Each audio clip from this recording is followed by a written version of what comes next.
राधे राधे दोस्तों, श्री गणेशाय नमः। आज मैं आपको ज्येष्ठ माह में पड़ने वाला प्रदोष व्रत के बारे में बताने वाली हूँ।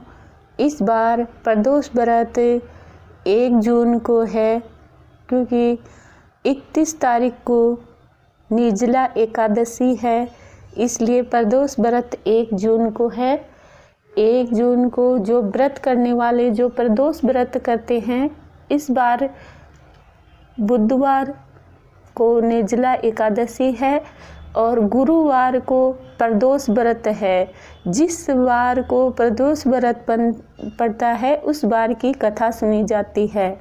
इस दिन हम सुबह जल्दी स्नान करके और भगवान शिव का ध्यान करते हैं और शाम के टाइम प्रदोष व्रत की पूजा होती है।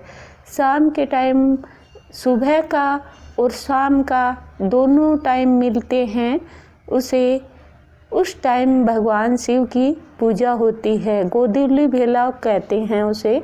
जब कृष्ण भगवान गैया चरा के घर पे आते हैं, उसे गोधूली बेला कहते हैं। उस टाइम भगवान शिव की पूजा होती है। प्रदोष व्रत की कथा उसी टाइम की जाती है।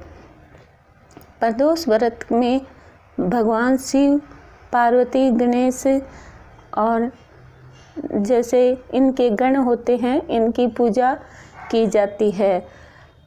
हम पंचामृत बनाते हैं, पंचामृत से भी स्नान करवाते हैं और दूध, दही, शहद, घी, बूरा ऐसे अलग अलग भी स्नान करवा सकते हैं। गंधोदक स्नान भी करवा सकते हैं, जैसे रोली और दूध, दही, जल, इत्र, पुष्प सब ऐसे बनाकर गंधोदक स्नान भी करवाते हैं भगवान को। फिर शुद्ध जल से स्नान करवाते हैं और फिर वस्त्र पहनाते हैं।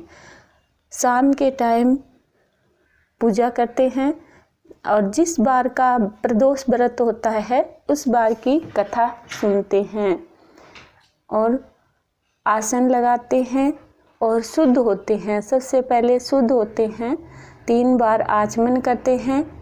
जल लेके ओम ऐपिरितवासोम पुंडिकांच पुनातु ऐसे पहले अपने ऊपर जल छिड़क लेते हैं, शुद्ध हो जाते हैं। फिर 3 बार आचमन करते हैं। जल लेके हाथ में ओम नारायणाय नमः पीते हैं जल को। फिर बोलते हैं ओम माघवाय नमः, फिर पी लेते हैं जल को, फिर पीते हैं। फिर 3 बार जल लेते हैं। तीसरी बार जल लेके कहते हैं ओम केशवाय नमः। तो इस प्रकार हम 3 बार आचमन करते हैं। चौथी बार जल हाथ में लेके हाथ पछालम मतलब हाथ धोते हैं, गोविंदाय नमो नमः ऐसे बोलते हैं। फिर हम शुद्ध हो जाते हैं। फिर सर्वप्रथम धरती माता की पूजा करते हैं। धरती माता पे जल चढ़ाते हैं। रोली और चावल, नाल, मोली बांधते हैं और टीका लगाते हैं। गुड़ या कुछ फूल सब कुछ चढ़ाते हैं। फिर हम सर्वप्रथम गणेश जी की पूजा करते हैं। गणेश जी की पूजा करने के बाद में कार्तिक के भगवान की, फिर गौरी माता की, फिर शिव शंकर की पूजा करते हैं। शिव शंकर पे हम पंचामृत से स्नान करवाते हैं और एक मंत्र ओम नमः शिवाय बोल सकते हैं, या फिर ओम त्र्यंबकम यजामहे सुगंधिम पुष्टिवर्धनम उर्वारुकमिव वंदनम मृत्युर्मुक्षीयमामृतात्।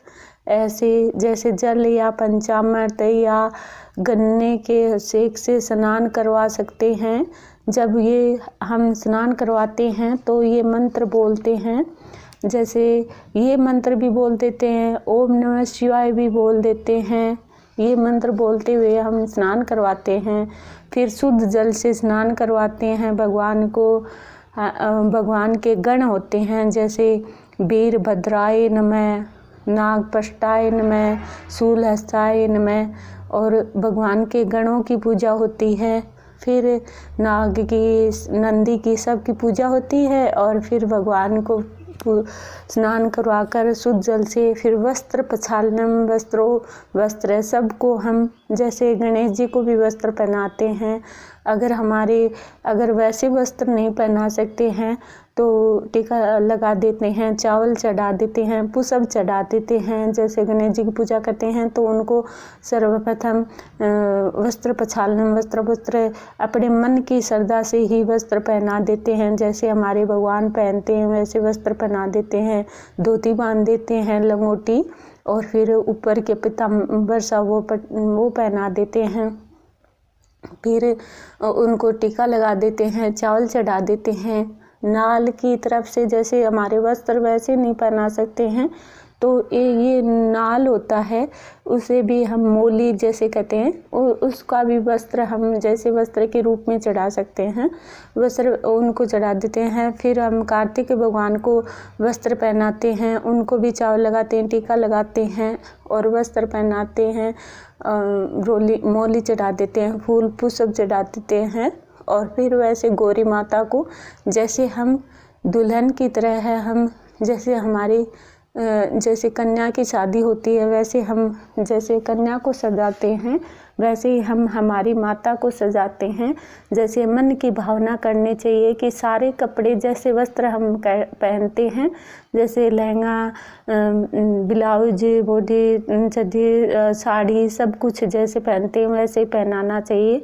फिर सिंदूर लगाना चाहिए, बिंदी लगाना चाहिए, काजल लगाना चाहिए और जैसे कुंडल पहनाना चाहिए, हार पहनाना चाहिए, चूड़ा पहनाना चाहिए, माता को मेहंदी लगानी चाहिए, बिछिया पहनाना चाहिए। वैसे ही हम सुंदर टीका लगाना चाहिए और सारा श्रृंगार करके फिर सारे चावल टीका लगा के चावल लगाना चाहिए और सारा श्रृंगार कर देना चाहिए। इस प्रकार जैसे हमें दुल्हन को सजाते हैं वैसे ही हम माता को सजा देते हैं। फिर हम शिव शंकर भगवान को वस्त्र प्रक्षालन, वस्त्र ऐसे बोलते हैं। फिर बागंब्रम समर्पयामि, मृच्छाला समर्पयामि, रुद्राक्षमाला समर्पयामि, सर्पनमाला समर्पयामि। और ऐसे हमारे शिव शंकर भगवान, जैसे हम शिव शंकर भगवान की मूर्ति देखते हैं वैसे ही उनको सजा देते हैं। और फिर उनको दोनों को जैसे हम दूल्हा दुल्हन का गठजोड़ा करते हैं वैसे ही नाल से हम पार्वती माता का और शिव शंकर का गठजोड़ा कर देते हैं, बेल पत्र चढ़ा देते हैं, फूल चढ़ा देते हैं। अस्तान मतलब चावल होता है, उनको धो के हम हमारी जो मनोकामना होती है वो बोल के शिव शंकर भगवान पे चावल चढ़ा देते हैं और चंदन का टीका लगा देते हैं। और जो भी प्रसाद होता है हमारे पास में, फल होता है या कुछ भी होता है, वो चढ़ा देते हैं। और फिर ऐसे सारा कुछ करके फिर हम कथा सुनते हैं। जिस बार का व्रत होता है, जैसे गुरु प्रदोष व्रत है तो गुरुवार की प्रदोष व्रत की कथा सुनी जाती है। फिर हम कथा सुन के भगवान की आरती करते हैं। आरती करके हम भगवान को आरती अर्पण करते हैं और अर्पण करके हम फिर भगवान को जो हमारे भोग बना होता है उससे भोग लगाते हैं। फिर हम खाना खाते हैं। खाना खा के हम रात में अगर कीर्तन करते हैं तो कीर्तन कर सकते हैं, नहीं तो अपने घर पे आराम से रहते हैं। इस प्रकार मैंने आपको कुछ प्रदोष व्रत की विधि बताई है। अगर आपको अच्छा लगे तो चैनल को सब्सक्राइब करना, बेल आइकन दबाना। श्री कृष्णम शरणम मम।